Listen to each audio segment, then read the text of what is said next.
So my topic is column number 9.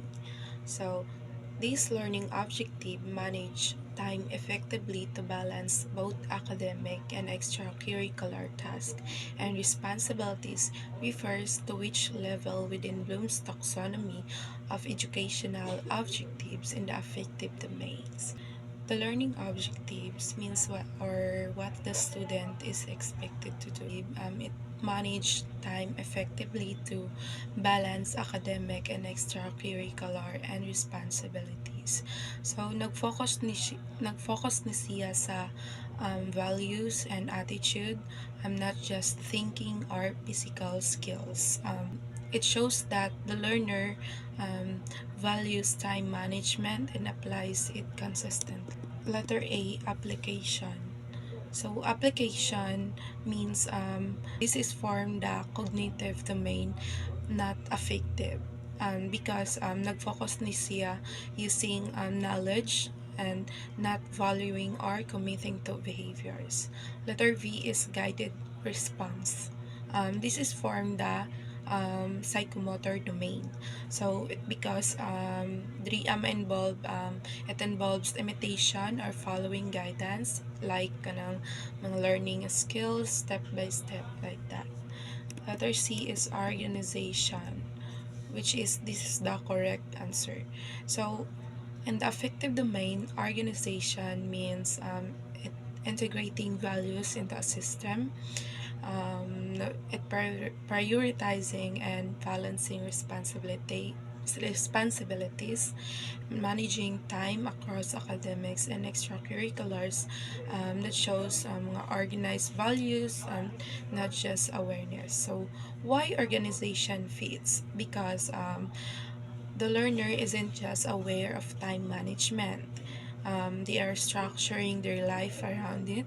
That's exactly what organization represents in the affective domain. So let's proceed to the number 10. So the main question here is which of the following learning target statements refers to affect? So the goal of the question is para ma-identify kung asa ang statement na nabilong sa affective domain. Affective because feelings, values, importance, and commitment. Here are the options explained. Letter A is discuss the importance of preparing for an earthquake event, which is mao ni siya ang the correct answer because this involves awareness, value judgment, attitude towards preparedness, and it talk about importance reflects affecting learning. So letter V is show commitment in following one's personal fitness plan. So this is also affective, but at a higher level, commitment characterization. Depending on scoring, it may not match the specific target level being asked. Letter C is create tables, graphs to describe population data, which is wrong because this is purely cognitive. Nag-focus di siya sa data handling and analysis, not values or attitudes. Why option A is correct? Because it targets valuing and attitude formation, no physical skills or data manipulation, just understanding and valuing preparedness. Number 11. The question here is what is the most appropriate kind of performance assessment to be sure grade 6 student learning about native Filipinos contribution during the propaganda movement? So option A is essay test. An essay test is mainly measure student recall of facts and understanding of events, while student can explain the rules of Filipinos propagandist. So this type of assessment is does not allow them to apply learning in a real life or creative context because Essay tests are considered traditional assessment, not performance-based, because students only write answers instead of demonstrating skills. Why not the best? Because it is limited and does not fully measure performance or application of knowledge. Option B is group project newspaper simulation. Um, when you are creating a newspaper that simulates the works of propagandists, it allows students to apply their understanding of the propaganda movement. So it is a performance task because students use knowledge creatively and collaboratively. Although effective Although effective siya, but the output is limited to one type of product, a newspaper, so which may restrict creativity and other forms of expression. Option C is history mini fair, which is this is the best answer because history mini fair it allows students to present their learning through various performance and products such as skits, dancing, songs, exhibits, and role playing. So these assessments promotes higher order thinking skills, creative and collaboration, in-depth understanding of historical events, communication skills, explaining and defending their work. So why this is the best? Because it provides multiple ways for students to demonstrate learning, making it the most comprehensive and authentic performance assessment. Option D is multiple choice test. This is wrong also because multiple choice test measures student knowledge of facts such as identifying important Filipino propagandists. Um, this is not a performance assessment because students do not demonstrate skills or apply learning to real world situations. So the correct answer is option C, a history mini fair. So let's proceed to the number 12. The question here is designing performance assessments, what is the most important consideration? So here is the option A. Option A is come up with a rubric. So, ang rubric is importante ni siya because it guides, mo ni siya mag-guide sa teachers in scoring student performance. However, rubrics are developed after identifying what students are expected to learn kung naabot sila yung mga na-learn. So, you cannot create an effective rubric without first knowing the learning outcomes. Option B is create a table of specification or TOS. So, ang TOS is mainly used for paper and pencil tests to distribute test items across topics and objectives. Ang TOS is mao ni siya ang basihan para makabuhat ka og mga test questionnaire para sa exam. So, why not the best? Because performance assessments rely more on rubrics and criteria dili ang TOS. Option C is define the desired learning outcome.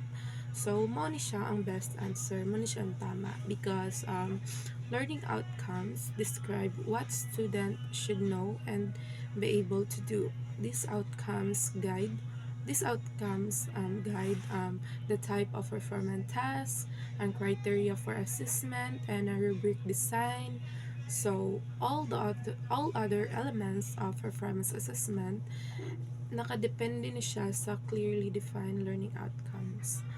Option D is determine the criteria. So which is wrong. So criteria are importante po ni siya are important for judging performance, but they are identified after learning outcomes are defined. So criteria must align with learning outcomes. So the best answer or the correct answer of 12 is option C. Define the desired learning outcome. Number 13. So the question here is, what is the most important characteristic of a performance task?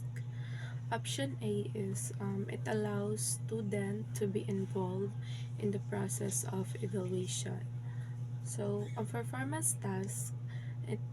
a performance task encourage student to participate in a self-assessment and peer assessment. So this involvement, makatabang ni siya sa learners to reflect their learning, monitor their progress, and identify strength and areas of improvement. So, while student involvement in evaluation is important, it is not the defining or most essential characteristic of a performance task. Option B is it provides opportunities for students to show what they know and what they can do. So, this is the best answer. So, the core feature of performance task is that it measures both knowledge and skills. Students demonstrate learning by creating product, performing a task, solving a real-world problem, applying knowledge, and meaningful context. So, ang performance tasks go beyond recall and nag-allow sa student para ma-apply nila ilang learning in authentic ways, which clearly distinguish them from traditional tests. Option C is it is authentic as the performance task resembles real life, so which is wrong because authenticity is a common characteristic of performance tasks because they involve realistic behaviors and skills. Even if the context is simulated, like dancing in a classroom instead of a stage. So the skills assessed are real. So not all performance tasks are fully authentic, but they can still be valid performance assessment.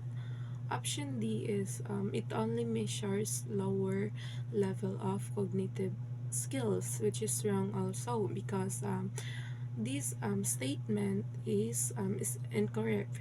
Performance assessment usually measure higher order thinking skills such as application, analysis, and problem solving. So the correct answer or the best answer of number 13 is option B. It provides opportunities for students to show what they know and what they can. So let's proceed to the number 14. The question here is what is the most appropriate performance assessment for fashion design, TLER, and TVL? So here are the option A. Student actual demonstration on how to design and create an apparel. So which is this option as the best answer because this task nag-allow sa mga student, it allows student to demonstrate both knowledge and skills at designing, creating apparel. The teacher can directly observe, assess, and validate competencies required in fashion design. So, ang fashion designs is is a skills-based subject and actual demonstration best measures learning outcomes. Option D is oral questioning by the teacher, which is not the best answer or incorrect because oral questioning may assess theoretical knowledge, but it does not allow students to demonstrate actual design and construction skills. Option C is also incorrect, the portfolio of student design, because ang portfolio is nag-provide lang siya og evidence of student para progress and creativity and can support assessment of knowledge and skills. While useful, it is less direct than actual performance of demonstration. So, ang option D is written exams, so which is incorrect also because written exam it assess knowledge only, not practical skills. The correct answer of number 14 is option A, a student actual demonstration. So, and the last of my part is number 15. So, the question here is what type of criteria should be used to assess a folk dance performance? So, here are the option A. So, option A is content criteria. Ang criteria is nag-focus ni siya sa knowledge and understanding, dili sa not on how will student perform dance movement. So not appropriate siya because not appropriate siya for assessing performance skills. Option B is impact criteria. So, ang impact criteria is nag-measure lang ni siya sa audience reaction or not technical correctness or skill execution. So, not suitable also for instructional assessment. Option C is process criteria. Ang process criteria is nag-assess na siya sa kung how will student perform skills such as steps, movements, timing, and formation. So, appropriate siya, but limited lang ang execution only. So, option D is a quality criteria, which is this is the best answer or this is the correct answer because quality criteria it assess the overall excellence of performance, including accuracy and mastery of steps, execution and coordination, and choreography and originality, costume and presentation, audience impact. So why this is the best answer? Because it provides a holistic evaluation of dance performance, making it the ideal for a culminating activity. So the correct answer of number 15 is option B.